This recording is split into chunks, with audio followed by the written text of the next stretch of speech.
ایک صاحب تھے، ان کا امریکہ میں ایکسیڈنٹ ہوا گاڑی کا، اور ان کے ایکسیڈنٹ سے کیا ہوا کہ ان کی جو آئی لیش ہے نا، یہ آئی لڈ جو ہوتی ہے یہ کٹ گئی. ان کی کچھ بھی نہیں ہوا، گاڑی شاڑی ان کی ٹوٹ گئی جو بھی ہوا، لیکن صرف ان کی آئی لیش کٹ گئی. اب سوچیں کہ وہ اس آئی لیش کے جانے سے کتنی تکلیف کے اندر آ گئے.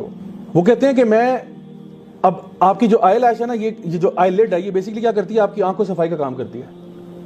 جیسے وائپر ہوتا ہے نا، اس طرح یہ آنکھ کو صاف کرتی رہتی ہے.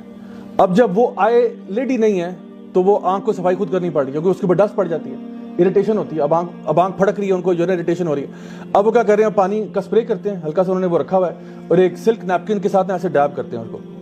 لیکن آپ دیکھیں کہ ڈیب کرتے کرتے بھی نا اسکن پھٹنا شروع ہو جاتی ہے. اگر کبھی زکام ہمیں ہوا ہو اور ہم ٹیشو پیپر سے ناک صاف کرتے رہتے ہوں، تو صبح سے زکام لگا ہوا ہے، شام تک آپ کا ناک کٹنا شروع ہو جاتا ہے، کیونکہ وہ ٹیشو ہے نا. حالانکہ ٹیشو کتنا سافٹ ہوتا ہے، لیکن ٹیشو سے آپ کا ناک کٹ رہا ہے کیونکہ بار بار ڈیب کرنے سے نا وہ کٹس پڑ جاتے ہیں. اب سوچیں جو بندہ صبح شام آنکھ پہ سلک نیپکن ہی صحیح، نیپکن کچھ فرکشن تو ہو رہی ہے نا، تو یہ اسکن ویسے بڑی سینسٹیو ہوتی ہے، تو یہاں پہ نا مطلب زخم بننے شروع ہو گئے. کچھ ہی عرصے کے بعد یہاں پس پڑنا شروع ہو گئی. 1 مہینے کے بعد وہ اتنی تکلیف میں آگے، کہتے ہیں میں پانی مارتا تھا میری چیخیں نکل جاتی تھی، اتنا پینفل ہو گیا. تو ڈاکٹر سے پوچھا میں کیا کروں، انہوں نے کہا بھائی اس کے 2 ہی علاج ہو سکتے ہیں، یا تو تم اس کو برداشت کرو اور ایکسٹرنل ٹریٹمنٹ ہے، کوئی مطلب ویزلین وغیرہ لگا کے رکھا کرو، تو یہ ٹیمپرری فکس ہے، لیکن یہ پکا سولوشن نہیں ہے. ویزلین اب پورے دن منہ پہ تھوپ کے رکھی ہوئی ہے، اس کو کیا فائدہ ہوگا. تو کہتے ہیں بس یہ ہے، یہ کام کرو، یا پھر یہ ہے کہ تم اپنی یہ آنکھ کو ضائع کر دو، یہ تمہارے کسی کام کی نہیں رہے گی. ڈیب کرنا چھوڑ دو، آنکھ ضائع ہو جائے گی. لاسٹ ٹائم کب شکر کیا تھا اللہ تعالیٰ کا کہ اللہ تو نے مجھے آئی لڈز دی ہیں، تیرا بڑا شکر ہے. کیونکہ کچھ لوگ ایسے ہی ہیں جن کے پاس نہیں ہے. کبھی انسان نے شکر گزاری کرنی ہو نا، تو کبھی کسی انٹینسو کیئر یونٹ کا چکر لگا کے نا وہاں لوگوں کی حالت دیکھ کے آئے کہ وہ لوگ جو وہاں بیٹھے ہیں وہ کیا کر رہے ہیں اور میرے پاس کیا ہے.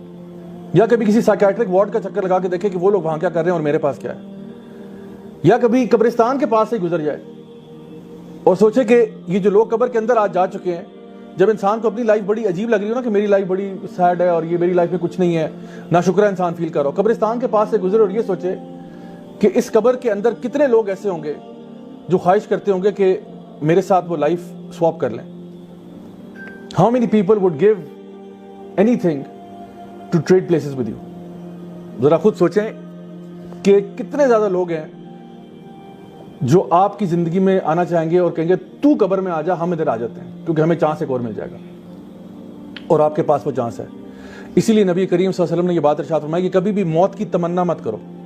موت کی تمنا نہیں کرنی چاہیے. ہاں شہادت کی تمنا کر سکتے ہیں، موت کی تمنا نہیں کرنی چاہیے. کیوں؟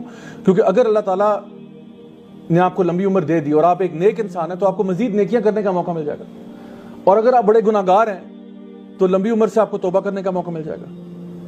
سو کبھی بھی انسان کو ناشکرا نہیں ہونا چاہیے. اسی لیے خودکشی حرام ہے کہ انسان جو ہے نا بے صبری میں اپنی جان لے لیتا ہے. سو یاد رکھیں کہ اللہ تعالیٰ کا شکر ادا کرنا، اس میں بہت سارے ہمارے پاس ریزنز ہیں، بہت سارے ریزنز ہیں کہ جس کی وجہ سے انسان اللہ کا شکر گزار ہو سکتا ہے. اور اگر اللہ تعالیٰ کا شکر گزار انسان نہیں ہوتا، اس کا مطلب ہے کہ وہ اچھا آدمی نہیں ہے. اللہ کی نعمتوں کو جو ریکگنائز ہی نہ کر سکے.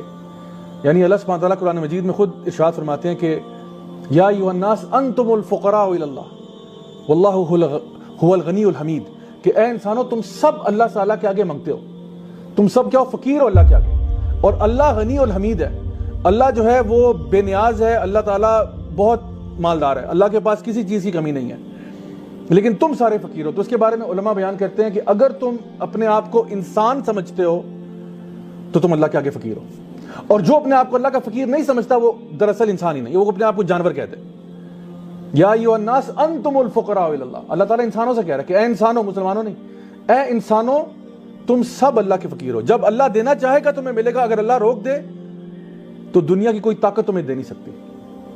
اگر ہمیں یہ بات سمجھ میں آ جائے کہ صرف اگر میرے پاس کچھ بھی آ رہا ہے وہ اللہ کی طرف سے آ رہا ہے، خدا کی قسم ہم ایک نماز مس نہ کریں، کیونکہ اللہ کی طرف سے آ رہا ہے نا، جو کچھ آ رہا ہے اللہ کی طرف سے آ رہا ہے. اللہ اگر روک دے تو کون دے گا آپ کو؟ کوئی بھی نہیں دے سکتا. سو خود سوچیں پھر اللہ سے بنا کے رکھوں کہ بگاڑ کے رکھوں. اللہ تعالیٰ سے ہمارا ریلیشن شپ کیا ہے؟ اللہ تعالیٰ خود ہی بہت عظیم ہے، اور اللہ تعالیٰ کا شکر بھی ہمیں کرنا بنتا ہے، کیونکہ جو کچھ آج ہمارے پاس ہے ایک ایک نعمت جو ہے وہ اللہ کی طرف سے ہے.